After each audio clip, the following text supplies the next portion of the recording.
Hola, les damos la bienvenida al debate virtual Ciclo de Conversaciones Constituyentes de la Universidad de O'Higgins. Este es la octava sesión en que vamos a conversar con candidatos y candidatas a convencionales del Distrito 15. Quisiera agradecer a todos los presentes por su asistencia y especialmente saludar a quienes nos acompañan hoy. Está presente Norberto Zúñiga Contreras, lista Apruebo Dignidad, Convergencia Social, y también se encuentra presente Carolina Fernández González, lista Partido Ecologista Verde. El debate se va a centrar hoy en candidatos del Distrito 15, que comprenden las comunas de Codegua, Coinco, Coltauco, Machalí, Doñihue, Rengo, Graneros, Bolívar, Mostazal, Requinoa, Mayoa, San Francisco de Mostazal, Quinta de Tilcoco y Rancagua. Quiero recordarles que esta actividad se enmarca en un proyecto mayor que son las iniciativas, o que es la iniciativa Yo Apruebo, o Yo Decido, Universidad de O'Higgins, que está organizado por la Escuela de Ciencias Sociales de la Universidad de O'Higgins y por el Instituto de Ciencias Sociales también de la Universidad de O'Higgins, y que ha generado otro tipo de actividades también en el marco del proceso constituyente, como han sido la formación constituyente de verano y los miércoles constituyentes de la Universidad de O'Higgins. Agradezco la presencia de los candidatos y la idea es debatir en torno a algún tipo de temática fundamental que tiene que tener lugar y que va a ser objeto de debate dentro de lo que será el futuro proceso constituyente. Y en ese sentido les quería preguntar, ¿cuál es el régimen político que consideran ustedes que debería establecer la convención convencional, en la nueva constitución, y por qué? Les propongo la siguiente alternativa: partir contestando la primera pregunta un candidato o candidata, y la siguiente pregunta el otro, y así vamos alternando quién inicia. Tienen para responder esta pregunta 5 minutos y luego la posibilidad de que haya una repregunta. Les propongo, Carolina, si quisieras partir con esta pregunta, en el fondo, ¿cuál es el régimen político que consideras que debería establecerse en esta nueva constitución? Bueno, primero que nada, el régimen político que debería considerarse más que nada acá, hablando un poco, es quitándole un poco atribuciones más que nada al presidente, entregándole más atribuciones al Congreso. Ojalá pudiésemos lograr tener un parlamento único, ¿cierto? Y donde los gobiernos fuesen mucho más regionalizados y más independientes, donde pudiesen tomar las decisiones de forma más autónoma, ¿cierto?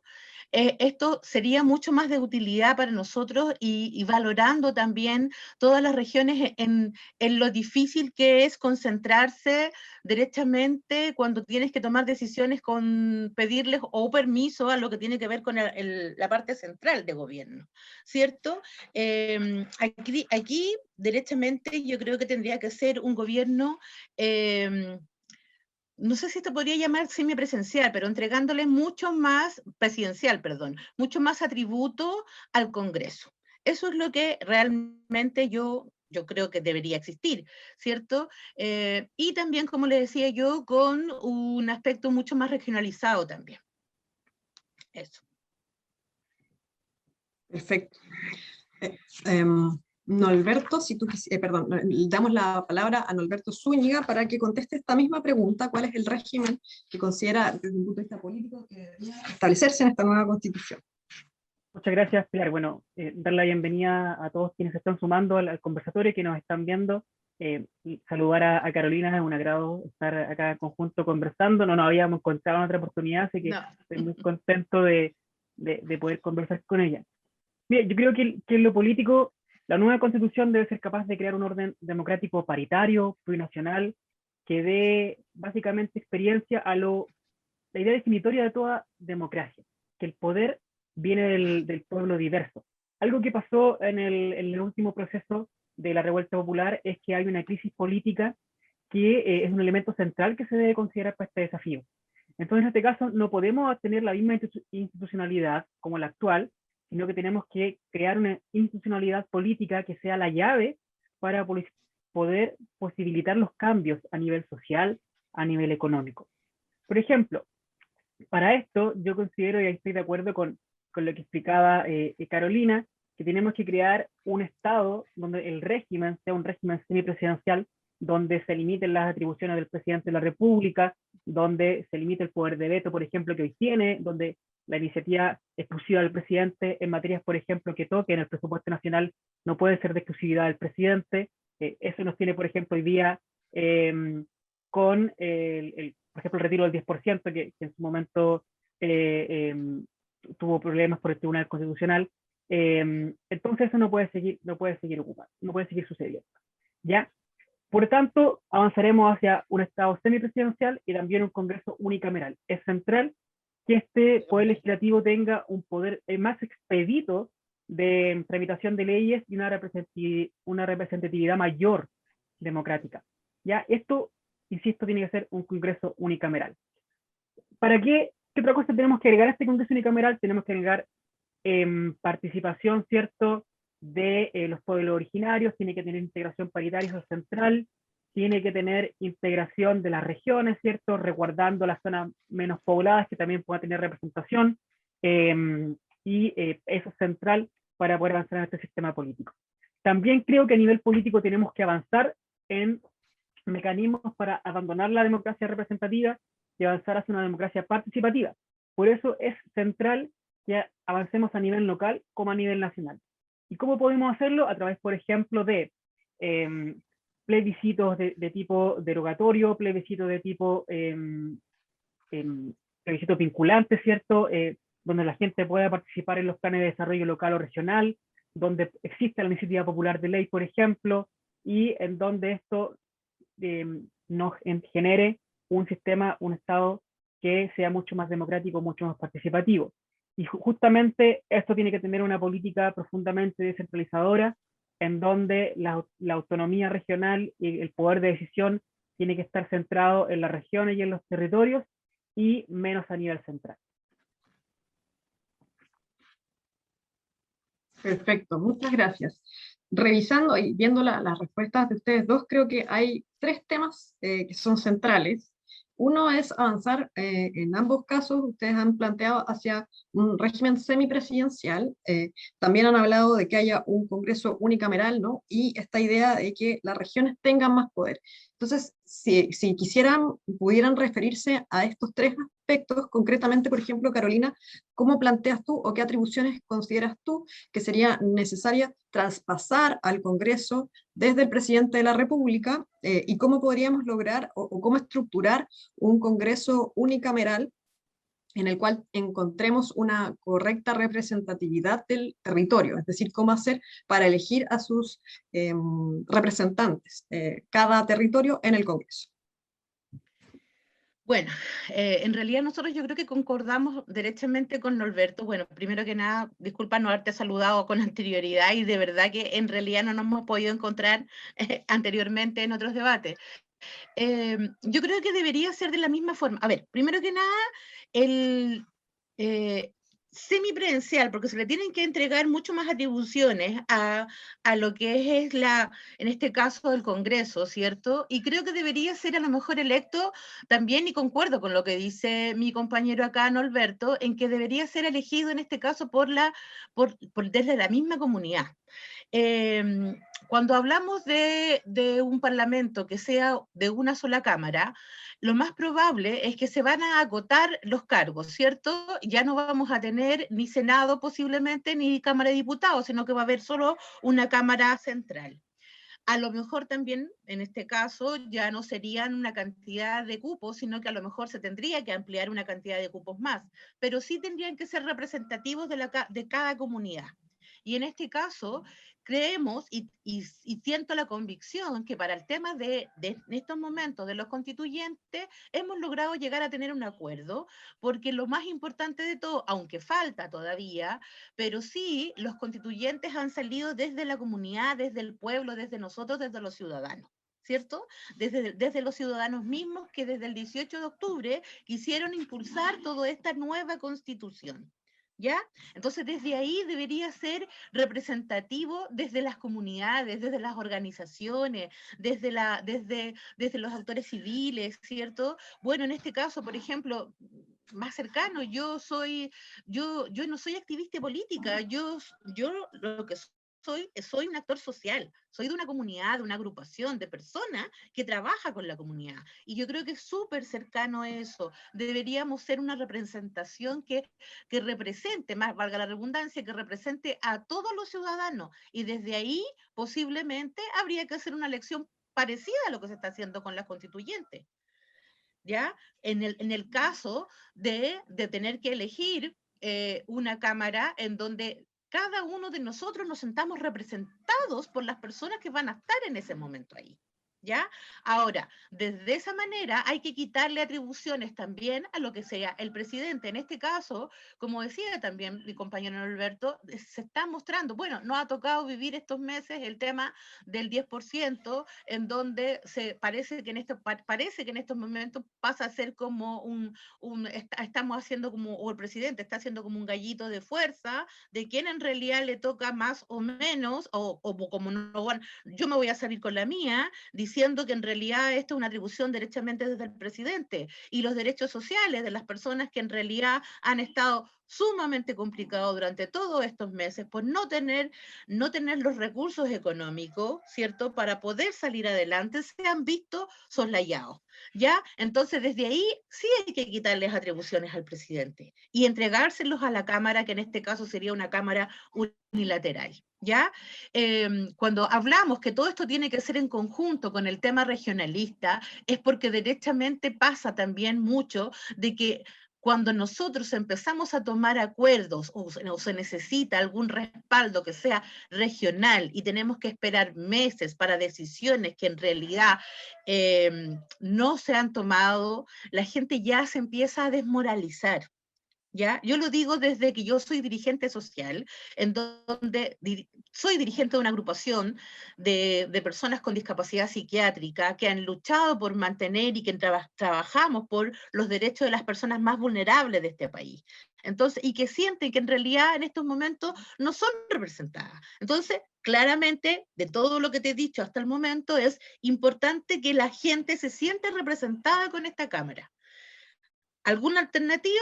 Podrían ser los partidos políticos, podrían ser también las organizaciones sociales, en donde realmente sienten que ellos dicen yo voto por esta persona que me representa, que me conoce, que la veo, que he conversado con ella, que en realidad sé lo que está planteando. No personas que en realidad ni siquiera sé de dónde vienen o que existen. Eso.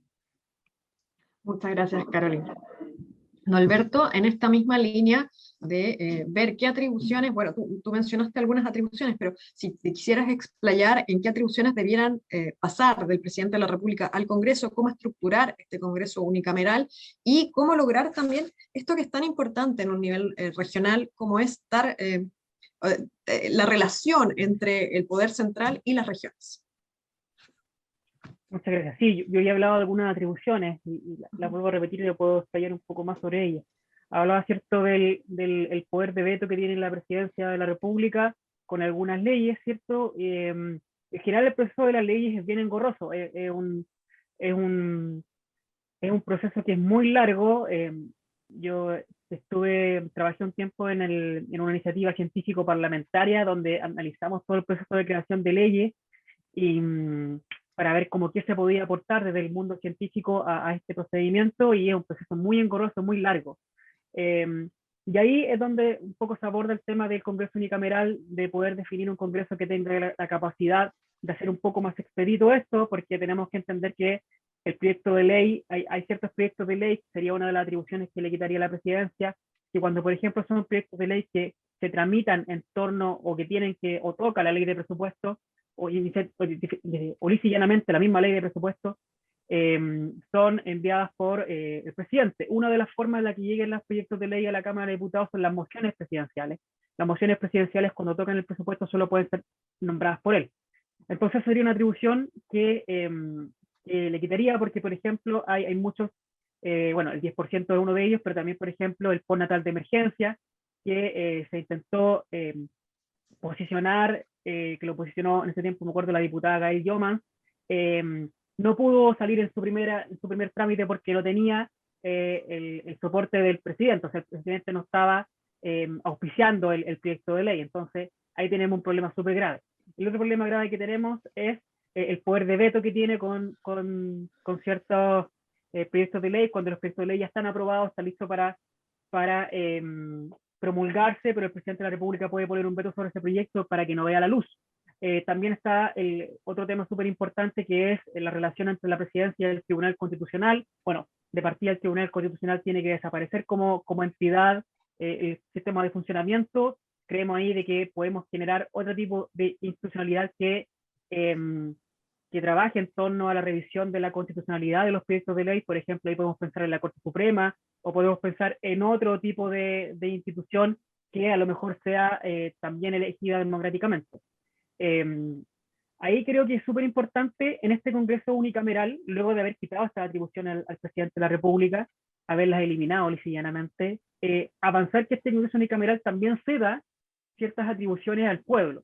Y ahí donde yo propongo, por ejemplo, iniciativa popular de ley, en donde exista la posibilidad de que cualquier persona, dependiendo de una cantidad de firmas o cantidad por ejemplo, no sé si conoce la plataforma change.org, donde uno hace peticiones y uno las firma. Por ejemplo, en Estados Unidos está regulado que cuando cierta petición alcanza un número de firmas, el Estado federal, bueno, dependiendo de cada estado, debe responder formalmente a esas peticiones. Entonces podemos generar ciertos mecanismos de democracia más participativa, donde la gente pueda proponer esta iniciativa popular de ley. También, por ejemplo, ceder esas atribuciones a una institución que yo crearía que sería la Defensoría del Pueblo, en donde sea una defensoría que tenga la capacidad de defender al pueblo cuando hayan vulneraciones de derechos humanos fundamentales que tienen que estar consagrados por esta Constitución, y que además tenga la misma iniciativa popular de ley.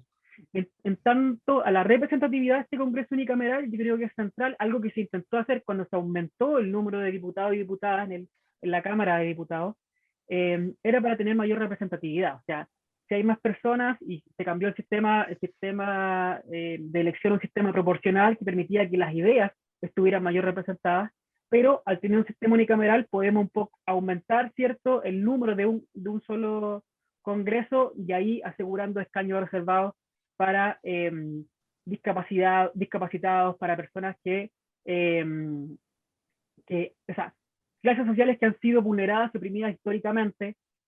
Los pueblos originarios deben estar presentes a través de como representantes de sus pueblos y sus naciones, y deben tener la posibilidad de participar en la creación de leyes del Estado único, pero con autonomía regional.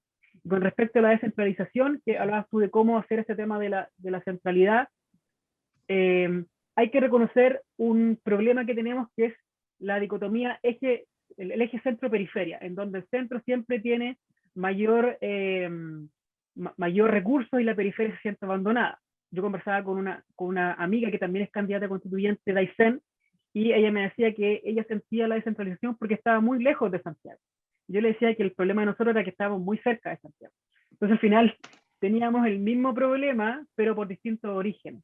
Y ahí es central que repensemos, ¿cierto?, las regiones, repensar cómo está la subdivisión territorial de los espacios nacionales. Tenemos que repensarlo en torno a criterios culturales, a criterios macrozonales, a criterios geográficos. Quizás podemos pensar en las mismas cuencas hidrográficas, y yo creo que esa construcción debe partir de lo local y de ahí ir creciendo hacia lo nacional, y de esa manera vamos a poder ir un poco equiparando este eje centro-periferia, en donde siempre las periferias han sido abandonadas y excluidas. Perfecto, muchas gracias, Norberto. Dejo la palabra, si quiere alguno de ustedes cerrar de alguna manera su intervención, haciéndose cargo de lo que dijo el otro, queriendo dar como algún otro punto de relevancia. Así es que, Carolina. Sí, yo quiero agregar una cosa ahí, con respecto a lo que decía Norberto de que a lo mejor sacar un tribunal constitucional. Yo creo que ahí yo estaría de acuerdo de dejar el Tribunal Constitucional, porque derechamente es importante o lo más probable, que se vayan a presentar situaciones que haya que delimitar. Acuérdense que nosotros vamos a tener, pensando en que va a haber un Congreso que va a ser unicameral, ¿cierto? En donde puede estar representado por distintas entidades, ¿cierto? Que aquí no solamente, porque lo que nosotros estamos haciendo como con el tema de la Constitución, que lo demás, perdón, claro, como la Constitución, ¿cierto? Que tendríamos que estar todos representados acá. Lo mismo debería ser en el Congreso. Entonces, lo más probable es que vayamos a tener distintas miradas, ¿cierto? Distintas miradas, distintos enfoques. Y de ahí que también vamos a tener distintos representantes. La idea es que, como también yo creo sí, que deberíamos tener representantes de todo índole, de las minorías sexuales, ¿cierto? De las minorías étnicas, también de las agrupaciones, de todo eso. Entonces, tiene que haber un tribunal que ponga como que diluya, entre comillas, o genere un poco los acuerdos cuando se tengan que, o cuando no haya lograr, o no lleguemos a algún acuerdo que se concrete. En este caso estamos hablando desde el Congreso. Eso es lo como que yo plantear un poco la idea como personal mía. Perfecto. Muchísimas gracias. No, Alberto, ¿algo que acotar a lo que ya se ha dicho, contestar? Claro, algo? ahí generamos un matiz que me gustaría recalcar. Perfecto. Yo cuando hablo de la eliminación del Tribunal Constitucional, hablo de la eliminación de este Tribunal Constitucional, ¿ya? Porque efectivamente no asegura que hay una imparcialidad en torno a la definición de la constitucionalidad de ciertas leyes, ¿ya? Por ejemplo, el 10%, el segundo retiro del 10% fue denominado inconstitucional, ¿ya? Por el mismo tribunal. Y luego el presidente presentó otro proyecto que fue totalmente reformulado en el Congreso, pero ese como tenía la venia presidencial pudo ser aprobado. O sea, ¿qué hacía la diferencia entre un proyecto y el otro? ¿Que lo presentaba el presidente? Entonces ahí es cuando tenemos que no hay un criterio definido, que no hay un criterio igual. Entonces yo creo que ex tribunal tal como existe debe desaparecer. Ese rol lo vamos a discutir en el proceso constituyente. Lo puede asumir o la Corte Suprema, ya como institución autónoma, o lo puede asumir un nuevo tribunal, ya, pero que por ejemplo sea de elección popular. Lo que yo quiero que se elimine es porque claramente si va a llegar a una constitución en donde los derechos sociales van a estar consagrados, ese tribunal va a tener que defender esos derechos sociales, ¿ya? Entonces, por tanto, el Tribunal Constitucional actual no lo hace, no los defiende, no defiende al pueblo, es un tribunal que defiende los intereses de los grandes grupos económicos y eso ha quedado demostrado históricamente. Hay muchos proyectos que han sido determinados inconstitucionales, muchos proyectos, ya que solo iban en beneficio de los trabajadores y trabajadoras del país. Entonces, lo que yo considero es que la estructura actual del tribunal debe desaparecer y ese resguardo de la constitucionalidad debe estar o dada al pueblo o dada a la Corte Suprema como máximo estamento del Poder Judicial. Sí, ahí yo estoy de acuerdo, Perfecto. de poder crear un nuevo tribunal constitucional que represente a la mirada de todos los que vamos a estar ahí presentes en este tema también. Sí, yo ahí sí concuerdo de que tiene que existir otro tribunal, ¿ya? Pero no el que está actualmente, sino que crear otro que tenga la mirada más de todos. Perfecto. Clarísimos los puntos entonces con esta primera pregunta de discusión. Pasamos a un segundo tema que se refiere, muy vinculado con lo anterior, a también cómo debiera ser la relación entre el Estado y los privados a la hora de satisfacer necesidades y derechos sociales que de alguna manera ha ido saliendo, ¿no?, en la discusión, en el sentido de si se debiera mantener lo que se estima que hay hoy, que es un Estado subsidiario, si debiésemos avanzar directamente a consagrar un Estado social, o bien la fórmula debiese ser un camino intermedio que no fuese Estado subsidiario, pero que tampoco llegásemos a ser Estado social. Entonces, como en la pregunta anterior inició Carolina, le doy la palabra a Norberto Zúñiga. Muchas gracias. Mira, yo creo que el principal problema de este régimen neoliberal ha sido el Estado subsidiario. Un Estado que justamente, como tú hablabas de la relación de los privados, es decir, que el Estado confiere acceso a ciertas cosas, pero no garantiza nada.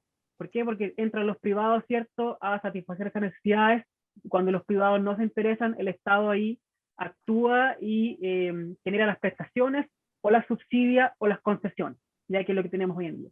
Yo creo que debemos avanzar a un Estado social y democrático de derecho, en donde efectivamente el Estado asume el deber fundamental de realizar los derechos sociales como derechos de igualdad ciudadana y que permitan construir un piso mínimo de justicia social para alcanzar lo que tanto anhelamos, que es una vida digna y justa para todos y todas. Y para eso es central que haya un compromiso restricto con los derechos sociales. Y yo considero que los derechos sociales van a ser la vía de realización institucional de algunas demandas, que son demandas históricas. Por tanto, hay que ampliar el catálogo de los derechos sociales que hoy día están más allá de lo que hay ahora, porque es deber del Estado, ¿cierto?, resguardar estos derechos. Entonces, yo considero ahí que debemos avanzar hacia un Estado social en donde efectivamente el Estado se haga cargo de garantizar, no solo conferir acceso como lo hace ahora, decir como, mire, si usted, como está el artículo 19, ¿cierto? Si usted tiene un problema de salud, vaya al hospital, vaya a la clínica, pero yo solo dejo la clínica, solo dejo el hospital, usted ve cómo accede a esa prestación de salud. O por ejemplo, algo que está ocurriendo hoy en día, que cada vez se está privatizando mucho más el sistema público, en donde yo voy al CEFAM, lo veo colapsado, pero en el CEFAM me dicen, mire, vaya a clínica del frente, usted no le va a costar nada y va a recibir la prestación ahora. La persona dice, oh, pero mira qué buen sistema. Pero lo que no estamos dando cuenta ahí, que el Estado, en vez de usar esos recursos en mejorar el sistema público, lo que está haciendo es llevar esos recursos al sistema privado, y estamos ahí generando que un privado genere mayor cantidad de riquezas y solo aumentamos un poco la desigualdad que hay. Y no se soluciona el principal problema, que es la inequidad, la desigualdad. De hecho, para comentarle un poco entre el sistema público y privado de salud, que es uno de los temas que yo más conozco, imaginemos que tenemos 100 pesos, ya que tenemos 100 pesos y tenemos 100 personas. El problema de FONASA es que en FONASA tenemos 70 personas que se están atendiendo con 30 pesos. Y en las ISAPRES tenemos a 30 personas que se atienden con 70 pesos. Entonces tenemos ahí una inequidad de base que no permite que haya una salud gratuita y de calidad. Yo creo que hay que avanzar a un sistema único, universal, un seguro universal de salud, en donde cada uno pueda sea solidario, entonces todos tengamos atenciones garantizadas, gratuitas en torno a la salud. Y por ejemplo, el rol de los privados en este caso sería ofrecer prestaciones complementarias a los seguros que debe entregar el Estado. El Estado debe garantizar los accesos, debe garantizar los derechos básicos sociales, y los privados pueden generar prestaciones complementarias que permitan, en caso de que un privado, no sé, quiera un seguro complementario que tenga otras cosas, que un seguro complementario en torno a la vivienda, en torno a la salud, en torno a la educación, está bien, pero es rol y deber del Estado resguardar los derechos sociales, y para eso debemos avanzar, dejar de lado este Estado subsidiario que solo ha hecho es aumentar la desigualdad y avanzar hacia el Estado social y democrático de derecho. Clarísimo, muchísimas gracias. Carolina Fernández, entonces la misma pregunta, ¿debiéramos modificar la relación que ha existido en esta Constitución entre los particulares y el Estado, o mantenerla? Bueno, la verdad de las cosas es que yo concuerdo ahí derechamente con Norberto. Yo soy totalmente social y somos todos Estado. Todas las personas somos Estado, todas las personas tenemos derecho, ya tenemos derecho porque vivimos en este país, en un país que todos tenemos el derecho de nuestros recursos. Entonces, el Estado tiene que proteger, respetar, resguardar y garantizar los derechos sociales de todos y cada uno de nosotros, ¿cierto? Los derechos civiles, los políticos, los económicos, los culturales, ¿cierto? Los derechos de familia, y no los derechos de familia visto como la Constitución, que es una familia que hasta el momento, la Constitución del 80, que decía que era una familia presentada por 3 personas posiblemente, ¿cierto? O estamos hablando de un grupo familiar que existía hasta ese momento, mamá, papá, todo un matrimonio ya desde ese punto de vista, ¿no? Una familia que pueda ser madre sola, padre solo, mujer, ¿cierto? Ya, de ese estilo, que nosotros seamos todos considerados sujetos de derecho, todos. Las personas más vulnerables que también se encuentren ahí garantizados, los derechos de las mujeres, los derechos de los animales, los derechos de un medio ambiente sano, los derechos de poder nosotros vivir en un sistema de salud, como decía Norberto también, por ejemplo, hablando de la salud, en donde nosotros los derechos de salud estén garantizados, los derechos de la educación estén garantizados, pero también, por ejemplo, hablando de la salud y de la educación, los derechos de la salud estén garantizados, pero para todos. No que solamente se nombren en esta Constitución, en donde digan, tenemos salud, como decía Norberto, pero ¿de qué manera se les entrega? No, acá tiene que haber una salud social en donde todos tengamos derecho a salud. No sé si ustedes, yo sé que la Constitución no habla, nosotros tenemos que hablar más de lo macro, no derechamente dirigirnos a especificar leyes, pero sí tenemos que tener súper claro, por ejemplo, que estamos al debe en muchas cosas. No sé si ustedes no saben, pero no existe la ley de salud mental hasta el momento, ¿ya? No existe la ley de salud mental, no existe la protección tampoco para el cuidado de las cuidadoras, que ahí involucra discapacitados, involucra a la mujer, involucra al adulto mayor, ¿cierto? Cuando no existe una ley, por ejemplo, de salud mental y existe solamente la norma, nos involucra en decir, vamos a ver si se cumple, y si no se cumple no importa, porque no existe la ley, ¿cierto? Entonces, si hablamos de salud mental, no tenemos prestaciones médicos, no tenemos medicamentos, ¿cierto? Y no tenemos tampoco el resguardo económico, cómo proporcionar estas cosas.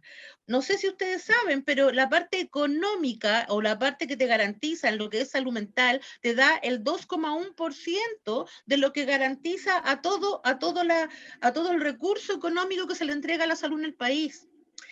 Igual lo mismo con la ley de cuidadores, la ley de cuidadores que involucra los derechos de la mujer, los derechos del adulto mayor, de las personas más vulnerables, cuando las mujeres, ahí involucra derechamente a las mujeres también. ¿Por qué? Porque a nosotros nos toca a veces hacernos cargo o cuidar a nuestros adultos mayores, a nuestras personas que son más discapacitadas, y si nos tenemos que hacer cargo de eso, tenemos que postergarnos, y al postergarnos tenemos que dejar, por ejemplo, dejar de trabajar, y no perseguimos recursos, no tenemos salud, ¿cierto? Y también estamos condenadas a quedarnos y a enfermarnos también por lo mismo. Eso tiene que ver con la salud. Con la educación, solamente estaba dando ejemplo, pero con la educación nos encontramos, por ejemplo, en una pandemia en donde de un día para otro damos y decimos, ya, estamos, ok, nos vamos para la casa, tenemos que ocupar las herramientas tecnológicas porque es lo que existe, porque es lo que hay.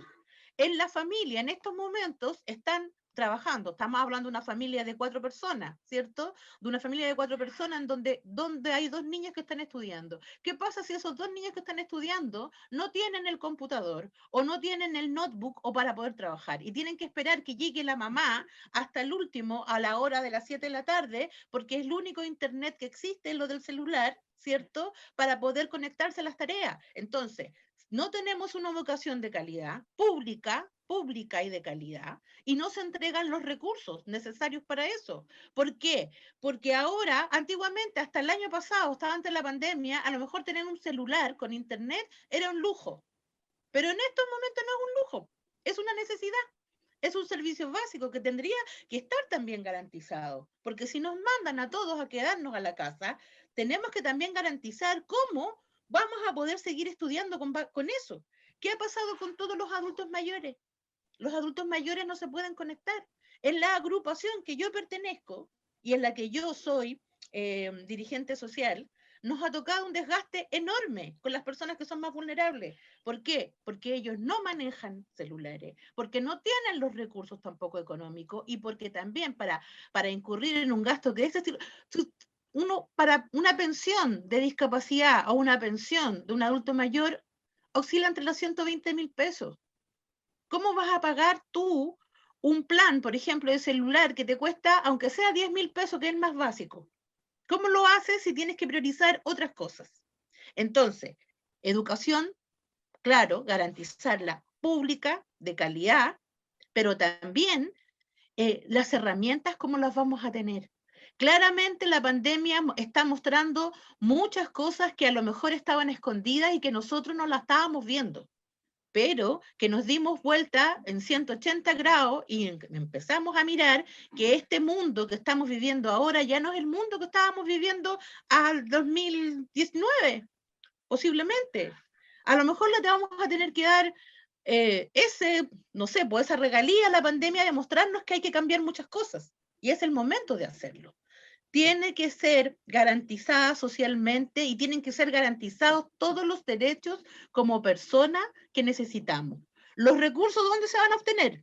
Posiblemente de todas las otras cosas que realmente en estos momentos están entrampadas y que este gobierno a lo mejor todavía no quiere definir, que supongamos, hablamos del royalty. El royalty, ¿qué pasa con eso? Del royalty a lo mejor nosotros podríamos decir es un recurso no renovable de todos nosotros los chilenos, de todos los chilenos, ¿ya? Y no es un impuesto que se le pone al cobre o que se le pone al litio, sino que es un recurso nuestro, es de cada uno de nosotros. Entonces, ¿qué debería ser? A lo mejor, sí, las empresas tienen que pagar ese tanto por ciento por ocupar un recurso que no es no renovable y nosotros desde ahí podríamos ocupar, desde ahí sacar para poder ocupar algo más social. Se devuelve para nosotros mismos. Es como una idea. Así que netamente social. Tiene que haber un cambio, derechamente. Gracias. Perfecto. Clarísimo. Yo diría que aquí nuevamente tenemos coincidencia. Ambos están de acuerdo en que habría que avanzar hacia un Estado social y he visto que han salido temas de salud, han salido temas de educación, por supuesto, salud mental. Y yo quería referirme a esto último, o darles la palabra para que hablen de esto último que señaló Carolina, que está muy vinculado con otra cosa, que es esta idea de cómo debiera estar consagrada en la Constitución el medio ambiente, porque el royalty al final del día se vincula directamente con el uso de recursos que son bienes nacionales de uso público, minas en este caso. ¿Cómo creen ustedes que en esta visión de Estado social debiera regularse la relación con el medio ambiente? Norberto primero, por favor, y luego Carolina. Muchas gracias, Pilar. Oye, yo quería sobre una cosita complementar, me demoro unos segundos complementar lo que había dicho delante. Algo que me faltó comentar era sobre los tratados internacionales de derechos humanos. Yo creo que los tratados internacionales de derechos humanos deben tener jerarquía constitucional, que hoy día no la tienen. Hoy día la norma interna está por sobre los tratados internacionales de derechos humanos, en donde, por ejemplo, el derecho al agua está reconocido como un derecho humano, y ahí me voy a tomar luego para hablar del medio ambiente. El derecho humano el derecho humano al agua está reconocido como parte de tratados internacionales, pero la normativa chilena, el Tribunal Constitucional varias veces ha fallado diciendo de que la norma interna está por sobre eso. Y en la Constitución actual no se nombra el agua como un derecho humano, sino que solo se puede consignar como un derecho de carácter derivativo, es decir, que es interpretativo a la norma jurídica. Por ejemplo, el artículo 19 no hace referencia sobre el derecho humano al agua, pero sí hace referencia a la propiedad privada por sobre el agua, ¿ya? Por ejemplo, en el artículo 1 habla del derecho a la vida, y uno puede ahí inferir de que para vivir uno necesita agua, pero es un derecho nuevamente derivativo. Y lo mismo en el artículo número 8, donde habla del derecho a la protección de salud y el derecho a vivir en un medio ambiente libre de contaminación. Nuevamente se habla de un derecho derivativo y no un derecho como tal. Por tanto, es urgente de que la nueva Constitución, los tratados internacionales tengan jerarquía constitucional. Y desde ahí, yo creo que el agua es central para este nuevo medio ambiente, para este nuevo ambiente, este ecosistema en el cual nosotros estamos insertos. A propósito de esto, yo trabajé en esta iniciativa científico-parlamentaria, que la pueden encontrar en iniciativamilenio.cl/legislación, en donde generamos un artículo sobre el agua que fue trabajado desde muchos puntos de vista, desde el punto de vista de la salud, de la economía, del medio ambiente, de las regulaciones políticas y públicas. Y ahí es súper importante que la centralidad para que el ambiente esté en el ecosistema, sea sustentable, es que el agua, ¿ya? Primero tenemos que asegurar el agua para los ecosistemas, ¿ya? Que los ecosistemas tengan agua para subsistir. Luego tenemos que tener el agua para derecho como consumo humano y luego agua, ¿cierto?, para la gran industria. Con respecto a este medio ambiente, yo creo que tenemos que ir avanzando desde esta matriz productiva extractivista hacia nuevos post-extractivismos que superen esta forma de generar riqueza. Hoy en día, por ejemplo, el royalty es un impuesto, ¿cierto?, que es necesario, pero que sigue en la lógica de hacer crecer aún más la gran minería y seguir con el extractivismo. Lo mismo, por ejemplo, que está pasando ahora, que se comienza a explotar el litio, pero tenemos que hacer una pregunta, ¿verdaderamente queremos seguir siendo un país que sigue explotando los recursos naturales con los riesgos que eso conlleva? Por ejemplo, en Antofagasta es una de las regiones con mayor, la región de Antofagasta es una de las regiones con mayor cáncer de pulmón, ¿ya? Y eso está asociado básicamente a la contaminación de agua por los altos niveles de arsénico que produce la gran minería. Entonces, lo primero que tenemos que hacer es la denominada corrección de precios. ¿A qué se refiere la corrección de precios? La corrección de precios viene a decirnos que el extractivismo en realidad gasta más de lo que produce. Y por ejemplo, si una libra de cobre nos cuesta producir, no sé, 5 pesos, 5 pesos sale una libra de cobre, ya, decimos, esto se gasta la libra de cobre y después la vendemos en 10, o sea, estamos ganando 5. Pero hay cosas que el extractivismo no considera, y es que no es considerar, por ejemplo, que una comunidad aledaña no tenga acceso al agua, por tanto tenga que recibir el agua por un camino aljibe, eso genera un coste involucrado, o por ejemplo los tratamientos de las personas en Antofagasta que tienen cáncer de pulmón, o muchos de los tratamientos de trabajadores y trabajadoras de la minería que tuvieron que jubilar por silicosis. Ya ahí tenemos tratamiento de salud debido a la silicosis, jubilación para esos trabajadores anticipada muchos porque tenían silicosis. Entonces, si somos capaces de sumarle esos costos al extractivismo, el Estado de Chile se va a dar cuenta que el extractivismo gasta más de lo que produce. Entonces, en torno al ambiente tenemos que avanzar desde una sociedad extractivista, ¿ya? Y ese proceso de avanzada, la ciencia, la investigación, la tecnología, la innovación, tienen un rol central. Es decir, tenemos que diversificar esta matriz productiva que permita que no solo exportemos el concentrado de cobre o la barra de cobre, sino que además queremos un valor agregado. Tenemos posibilidad acá de industrializar nuestro país, de industrializarla de manera ecológica, ya de generar a partir de estos recursos naturales que hoy día estamos extrayendo. O sea, yo entiendo, yo sé que no podemos decir ya, mañana paramos la gran minería, porque hoy es gran parte de los recursos que entran, pero sí tenemos que ir avanzando a diversificar eso, a bajar la cuota del gasto de carbono que tiene la industria, y eso pasa por introducir tecnología. En general, la industria privada no hace esto, porque el marco regulatorio es muy liviano, el marco regulatorio en las políticas ambientales es muy liviano. Además, hay serios conflictos de interés. En general, los quienes hacen los estudios de política ambiental muchas veces son pagados por la misma empresa para hacer los estudios de política ambiental, entonces ahí hay conflictos de interés. Por eso es importante la renacionalización de toda la gran minería, de todo el patrimonio nacional que permita al Estado, ¿cierto?, con otra visión, no solo la visión de ganar dinero, sino que la visión de mantener un ambiente, un ecosistema equilibrado y mantener la salud del pueblo, es súper central. ¿Ya? Entonces, tenemos que avanzar a diversificar la matriz productiva, tenemos que avanzar a un ecosistema que esté o sea, a tener una relación mucho más equilibrada con el ecosistema, y eso pasa por avanzar desde este modelo extractivista a un modelo que no solo se base en la explotación de los recursos naturales, sino que además agregue tecnología, ciencia e investigación en cada punto de nuestro país. Muchas gracias, Norberto. Clarísimo también el punto. Carolina. Sí, bueno, la verdad que el medio ambiente y es un tema pero potente, porque nosotros, ¿qué podemos decir de esto? Es nuestra casa, pues nuestro hogar, ¿cierto? Nosotros vivimos en este planeta. ¿Lo estamos destruyendo? Claro que sí. La Constitución del 80, la verdad es que no resguarda ningún derecho que tiene que ver con el medio ambiente, es muy poco, ni siquiera los toca.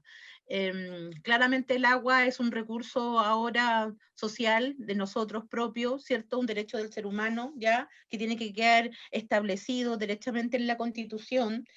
Y que el consumo humano, el consumo de los ecosistemas, ¿cierto? Tiene que quedar también tratado, tiene que también quedar súper bien tratado en lo que nosotros vamos a colocar en la Constitución y también con las demandas de los tratados internacionales, como decía también Norberto.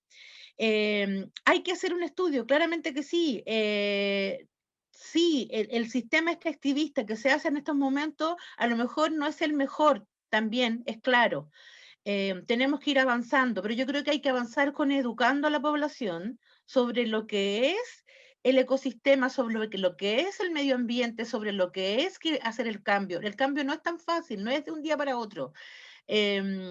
Sobre todo porque el cambio en estos momentos lo ven las personas más jóvenes, lo tienen más claro. Las personas más adultas, sobre 40 años, sobre 50 años, les cuesta hacer el cambio sobre desde el reciclaje, sobre de lo que es hacer, por ejemplo, de poder tener el cuidado. Hablamos de lo más común de hacer los cambios de basura, por decir algo, ¿cierto? Creo que tiene que haber una educación súper importante con el medio ambiente. Creo que es importante también que vamos enseñando desde pequeños, desde los colegios, y creo que debería ser garantizar lo del Estado también desde lo social, el asunto con poder ir cerrando todos los recursos que en estos momentos tenemos, que son recursos, por ejemplo, hablando desde la minería, que son recursos no renovables que se van a acabar. Claro que deberíamos ir limitándonos de a poco, pero mientras tanto también tenemos claro que eso no se puede hacer de un día para otro.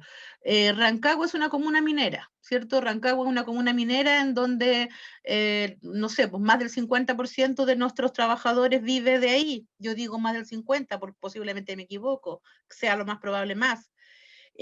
No estando derechamente involucrados a lo mejor en Codelco Teniente, sino que desde las compañías que trabajan, por ejemplo, para Codelco, pero yo creo que tiene que ir siendo un cambio relativo desde a poco, ¿cierto? Ir enseñándole y mostrando que realmente se tiene que hacer un cambio gradual, derechamente sí es importante, pero tenemos que ir haciéndolo desde abajo. El medio ambiente es nuestra casa, nuestro hogar. Tenemos que enseñarle a las comunidades más pequeñas, a los niños, sobre todo de cómo se hace, de cómo se vive, de lo que existe.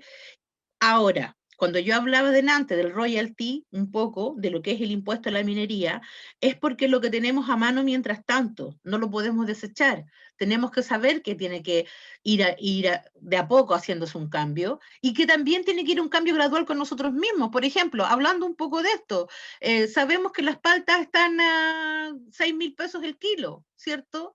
Sabemos que en estos momentos para poder cosechar palta necesitamos no sé cuántos litros de agua para que te pueda dar un kilo de palta. O sea, gastaste mucha agua y después las paltas las vendes como a 6.000 pesos el kilo. Posiblemente hay que hacer un cambio. ¿Cuál es el cambio?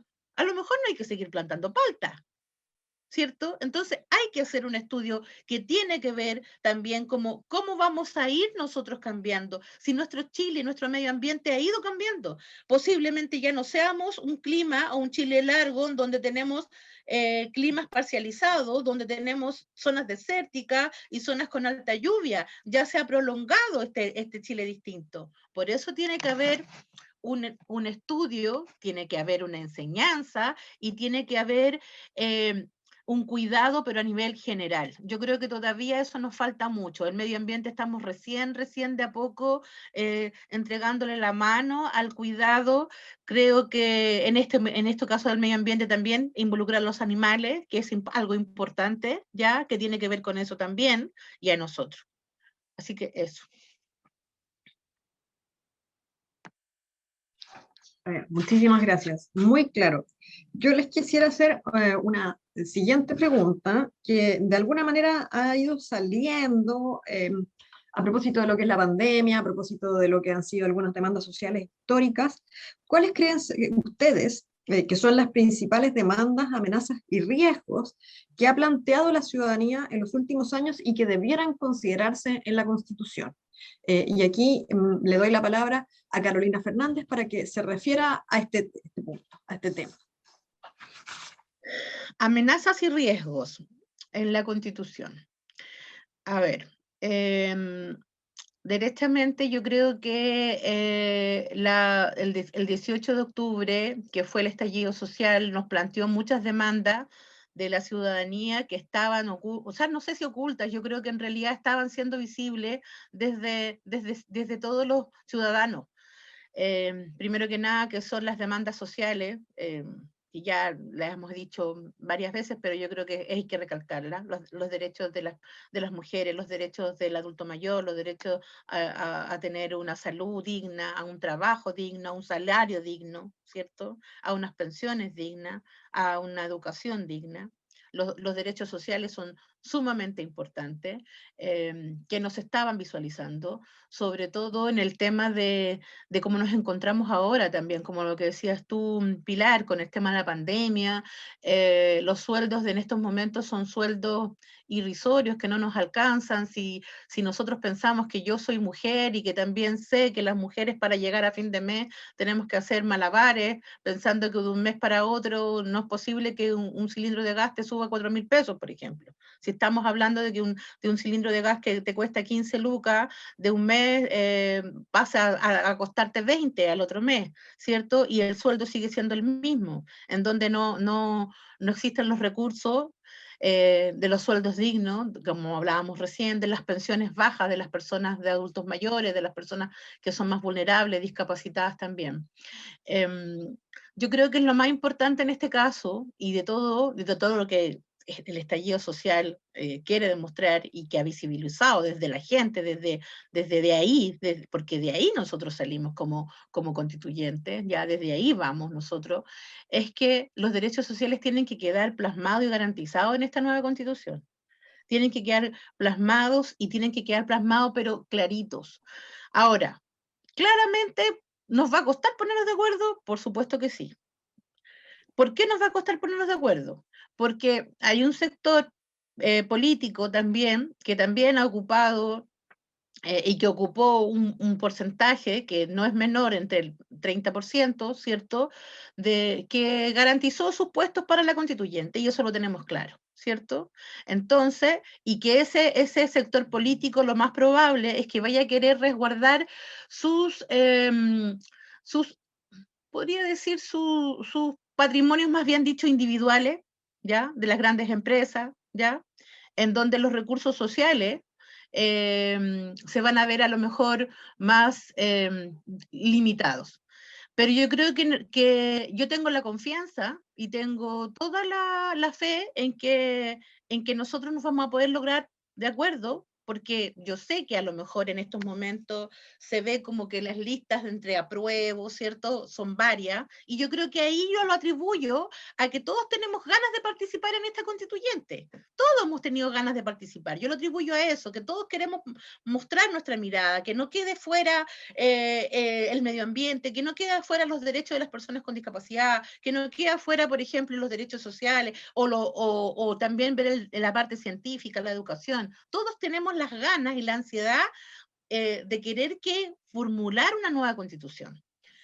Cuando llegue el momento de poder establecerse ahí mismo, en la constitución misma, como candidatos, ¿cierto? Ya teniendo los cupos, vamos a tener que ponernos de acuerdo y tener que lograr que todo lo que realmente nosotros escuchamos de todas las personas que me dijeron, yo no creo en este Estado porque mis derechos no son garantizados. Mis derechos a decir, a tener una salud, a tener un trabajo digno. Miren, yo escuchaba el otro día una persona que me decía, yo voy a sacar mi 10% igual, porque resulta que mi 10% que ahora yo voy a sacar, que es 1 millón de pesos, si no lo saco ahora, sé que después, lo más probable, si yo no lo saco, en un año más o en unos meses más, igual no lo voy a tener. Y nadie siquiera me va a avisar. Porque ya me ha pasado varias veces donde voy a mirar, ¿cierto? Y, oye, me faltan 2 millones de pesos. ¿Y por qué me faltan 2 millones de pesos? Chuta, hoy, ¿qué pasa? Hoy jugamos nosotros aquí en la banca y perdió, pero el que perdió fue la persona. Entonces, no confían, no se confía realmente en lo que hay en estos momentos establecido. La gente no confía en eso y prefiere confiar en sus propios intereses. En este caso, decir, yo necesito resguardar mis garantías sociales. No va a ser fácil, claro que sí que no va a ser fácil. Es un trabajo arduo, duro. Yo creo que los constituyentes nos queda un trabajo fuerte todavía que hacer, ¿cierto? Y yo les pido, yo voy a hacer un llamado, pido que ojalá todos hagan el esfuerzo de ejercer su derecho social de votar, por favor. Voten, porque esto es un derecho que en realidad todos tenemos y lo tenemos que hacer con convicción, ¿ya? Y para eso instruyanse, lean, ¿cierto? Vean más o menos de lo que, y sientan de quienes más les acomode y que se sientan como esta persona me representa, representado por ello, háganlo, pero sí, por favor, vayan a votar.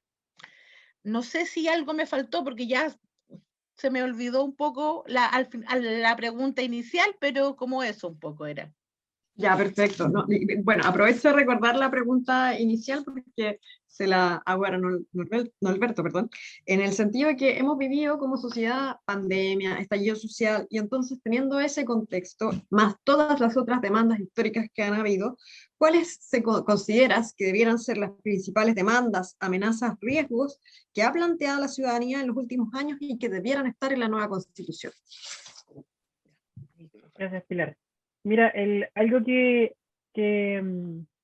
vino ocurriendo en la etapa de los 90, la transición y todo eso fue la desaparición de los movimientos sociales permanentes.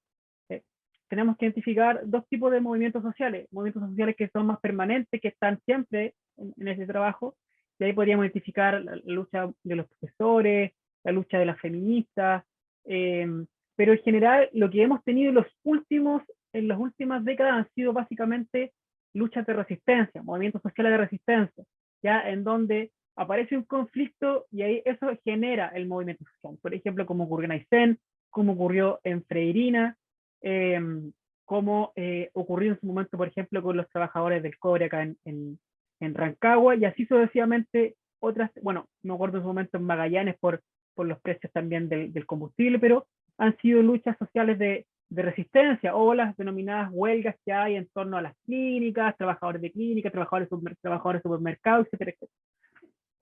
Algo que vino a ser la revuelta popular que se inicia el 18 en Santiago, que me acuerdo que el 19 la iniciamos acá en regiones, es que se viene un poco a retomar esa idea de tener un movimiento social permanente que efectivamente haga presente las demandas y haga esa presión social que es tan necesaria para que la denominada, para mí es un error de concepto, la denominada clase política genere soluciones. Y ahí las demandas han sido claras, las demandas de terminar con los abusos, ya de terminar con esta desigualdad que generó este sistema neoliberal, este sistema capitalista en su fase neoliberal, de resguardar los derechos sociales. Yo creo que esa fue una demanda que la calle sacó, ¿cierto? Que tener una sociedad mucho más igualitaria, en donde efectivamente los delitos de cuello y corbata pagaran con cárcel efectiva. Bueno, por ejemplo, hace un par de días el senador Jaime Ortiz fue condenado a pena de cárcel afectiva, ¿cierto? Por los delitos comprobados de cohecho y corrupción en el caso de la ley de pesca, ¿cierto? Entonces, esas cosas fueron las que cansaron.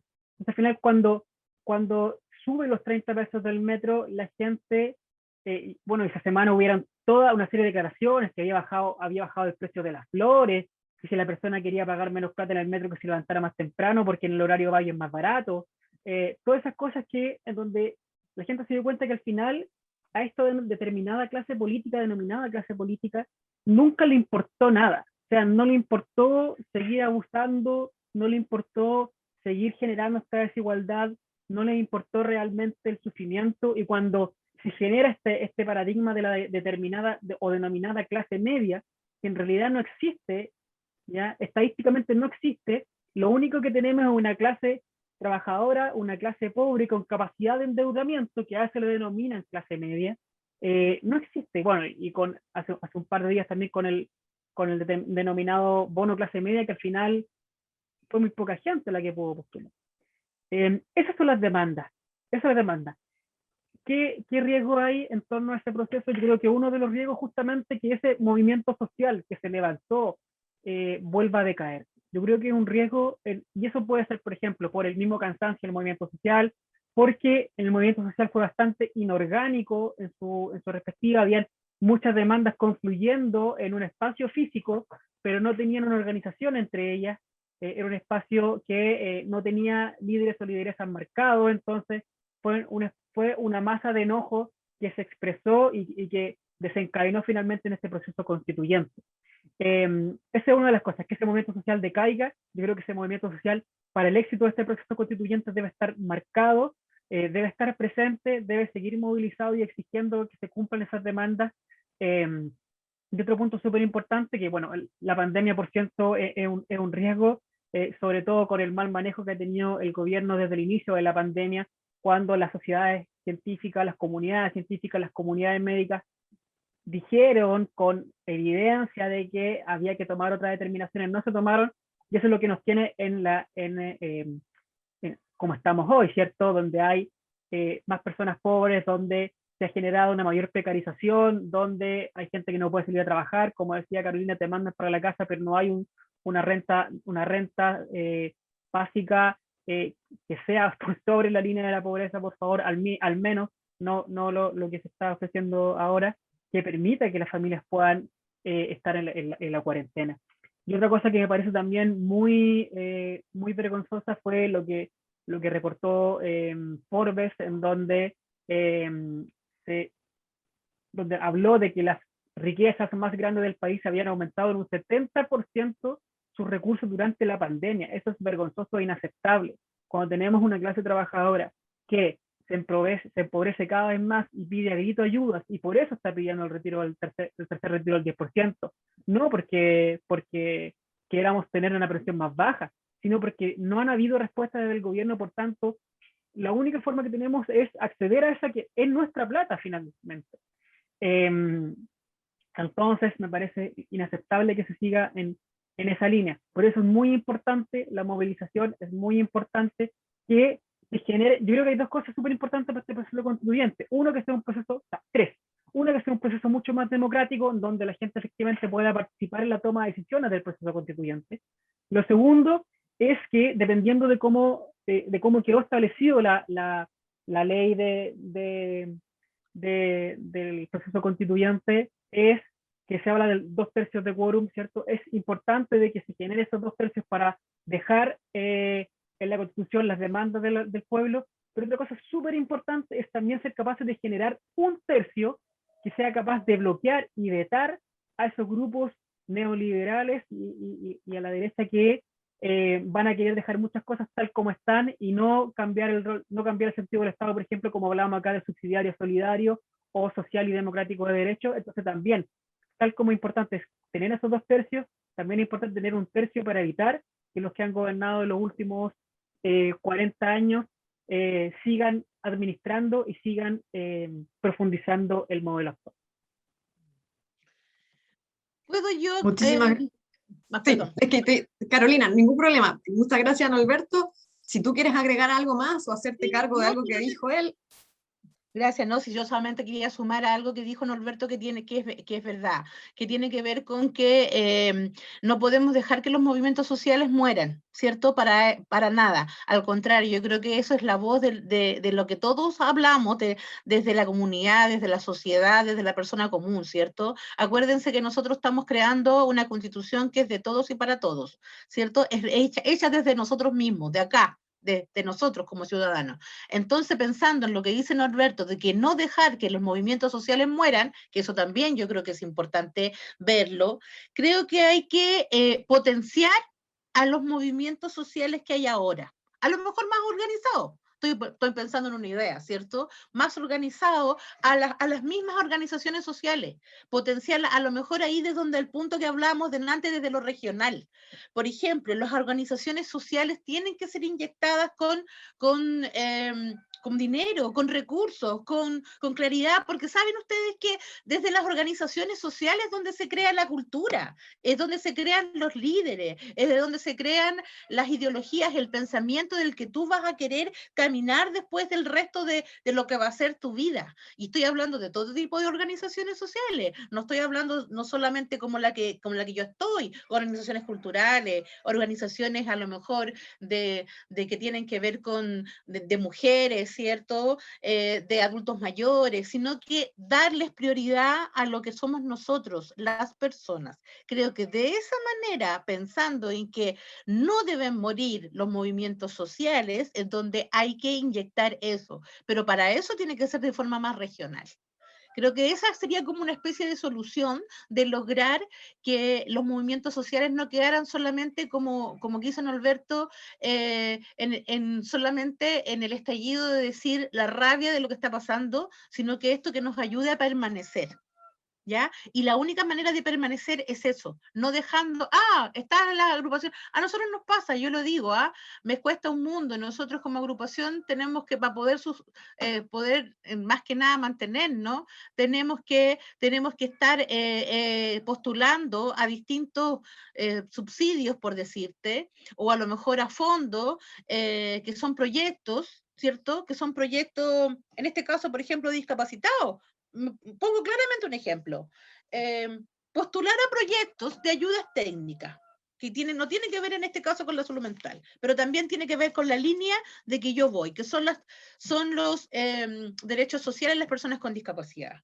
¿Por qué tenemos que postular a un proyecto que es de ayudas técnicas si yo tengo una discapacidad?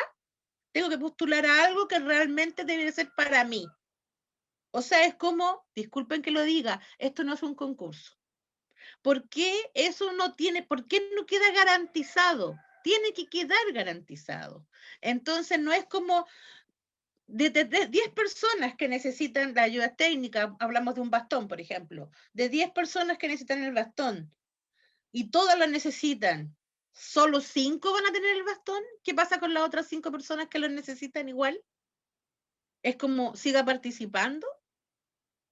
Entonces, claramente es ahí donde nosotros tenemos que decir, inyectémosle, pues, démosle recursos a las organizaciones también sociales, que son los movimientos que a lo mejor no están tan organizados ahora, que sí se organizaron para esta constituyente, que también pasó que posiblemente por eso se separaron tantas listas. Yo lo veo de que tenemos la prueba dignidad, ¿cierto? Tenemos distintas listas, que a lo mejor es la misma visión, pero no logramos ponernos de acuerdo. Yo creo que sí vamos a lograr ponernos de acuerdo en algún momento, pero sí necesitamos inyectar todos estos recursos a los movimientos que se están mostrando y que a lo mejor no estaban tan claros en un momento, pero sí están claros ahora.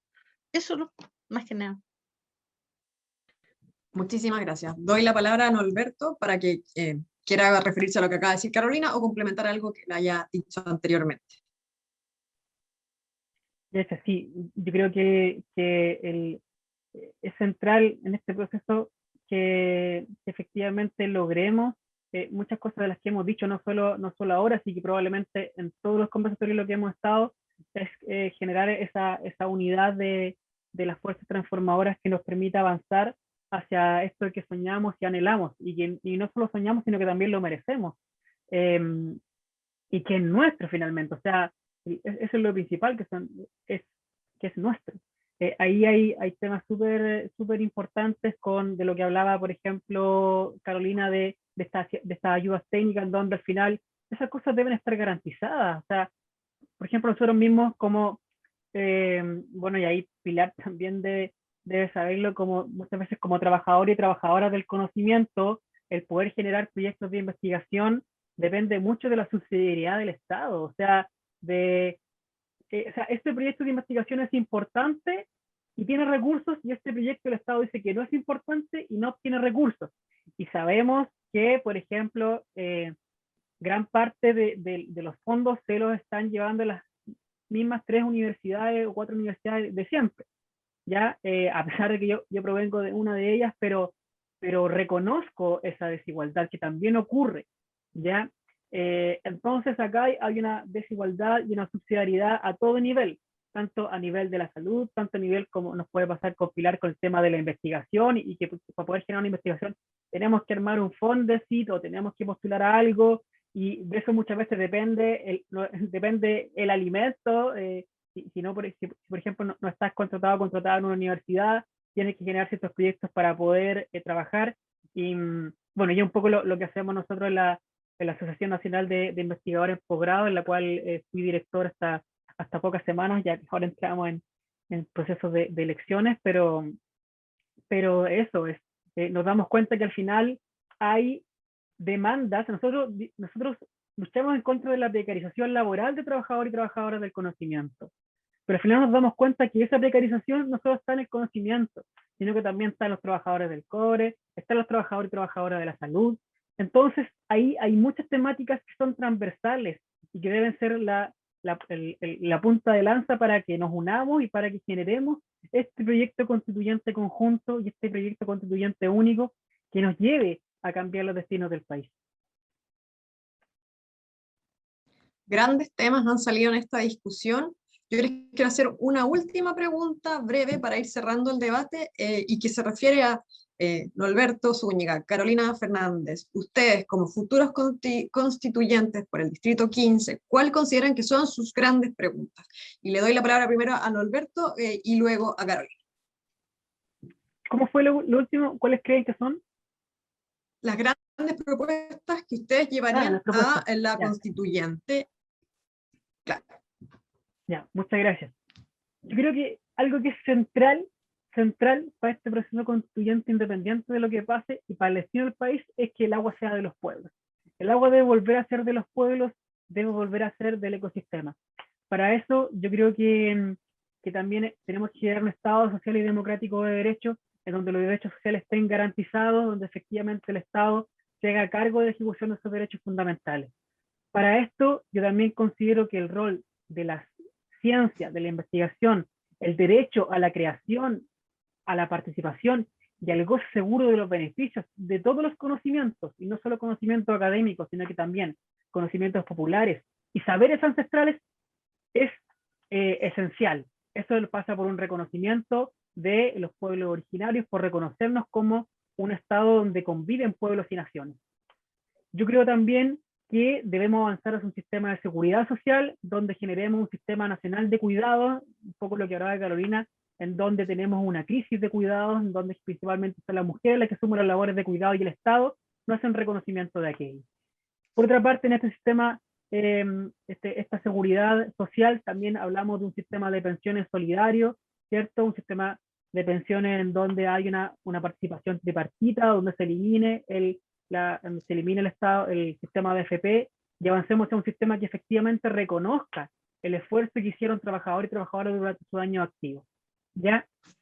Yo creo que todo esto nos va a llevar a avanzar hacia un nuevo modelo de desarrollo en donde superemos el enfoque extractivista que tiene nuestro Estado y avancemos hacia un sistema que sea sustentable, un sistema que sea amigable, que respete el ambiente, que respete los ecosistemas, que respete a la madre tierra, y que eso nos permita avanzar y crecer en el acervo cultural, crecer como país, y para eso es muy importante estas cosas que he hablado, y esto desde un punto de vista político nos tiene que llevar a generar un sistema político que sea mucho más democrático, mucho más representativo, en donde ojalá tengamos una constitución que constituya un poder democrático donde la soberanía resida en el pueblo. Carolina, muchísimas gracias, Norberto. Bueno, netamente, yo creo que concuerdo derechamente con Norberto. Si yo soy totalmente social, mis ejes para esta candidatura son los derechos sociales.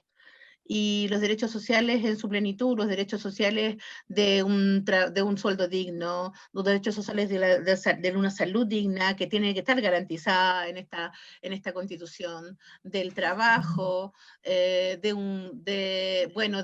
más bien dicho también, de la educación pública y de calidad, como lo hablábamos delante, los derechos de la mujer, los derechos del adulto mayor, ¿cierto? De las pensiones dignas, de las mujeres, de la familia, a lo que corresponde. Yo creo que ya lo he dicho durante todo este rato, los derechos sociales que me enmarcan, los derechos de las personas con vulnerabilidad, que en este caso son las personas discapacitadas, posiblemente, pero también se embarcan muchas personas más, ¿cierto? Las mujeres, los adultos mayores, como los vuelvo a repetir, ¿cierto? Los derechos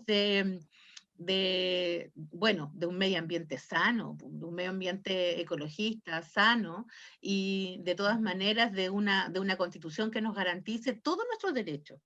Así que eso, directamente social, yo creo que mis ejes, yo las he dicho durante todo este rato, son totalmente sociales, que tienen que estar garantizados en esta nueva constitución, en donde está escrita por todos y para todos, por todos nosotros. Y yo creo que aquí, a lo mejor, en esta constitución, yo creo que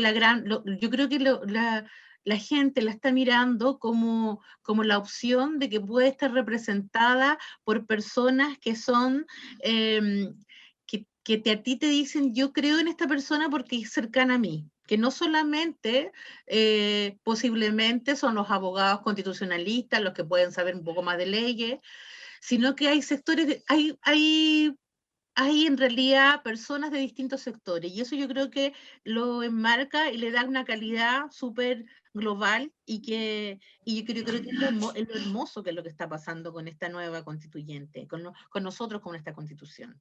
O sea, eso es lo hermoso. Estamos todos, las mujeres, que sea equitativo, que demuestre todos los sectores que en realidad nosotros deberíamos estar.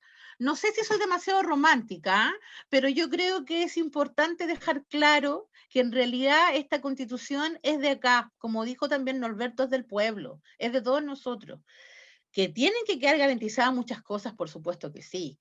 Que nosotros, que nos van a ayudar y que tenemos que a lo mejor otras personas armar las leyes y las normas, también sí. Pero que esta constitución tiene que garantizar los derechos sociales es lo más importante. Así que eso. Muchísimas gracias a ambos por este debate, por estar presentes hoy. Dejar los invitados a ustedes y a quienes vean con próximamente esta cápsula, este debate, a la siguiente sesión, que sería la última, que va a recoger las impresiones de candidatos del distrito 15 y 16, candidatos y candidatas, y también dejar los invitados a las siguientes sesiones de los miércoles constituyentes de la Universidad de O'Higgins, donde vamos a seguir debatiendo sobre temas de la Constitución, de la futura Constitución, del proceso constituyente. Muchas gracias a todos y a todas, que estén muy bien. Gracias. Muchas gracias.